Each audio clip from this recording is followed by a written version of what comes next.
Mayong gabi sa inyong tanan din naman sir, mag-update karon sa atong 4D Lotto and 2D Lotto. So sa mga gusto abay lang mapalihog mga sir. So kanya ako mga sir, reputation na ni sir na ako sa inyo ha. So kung gusto mo abay lang mapalihog. So kining tanan mga sir, reputation na yun ni. Again, so sa mga gusto mo abay lang. So paki-share palihog sa itong update karon sir para sa mga mahilig sa 4D Lotto, 2D.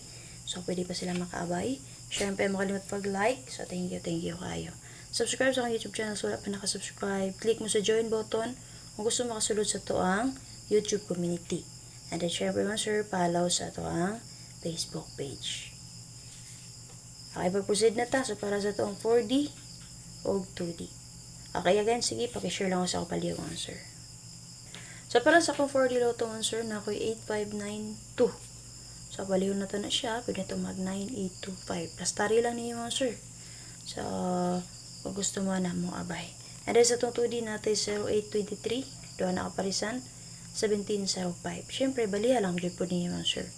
Magdala mo sa 0823, baliha lang po ninyo palihog 2308. Okay, 0517 yung ana. So pwede po kayo mo combine ani mga sir. Maging anin mo 0817, 2305, okay, 0805, 1723. Okay, base sa itong 2D, pwede rin dyan kayo na inyo combine mo din ha. Okay?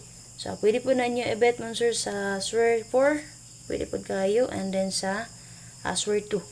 Ito ang pang 2D and 4D na sir. So, ano lang akong update. Again, share palihog mo sir sa itong update karon. Pag-like. And then, share subscribe sila pa nakasubscribe sa YouTube channel.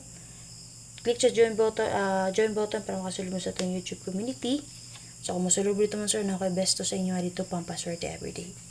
Okay, and then syempre follow sa akong Facebook page.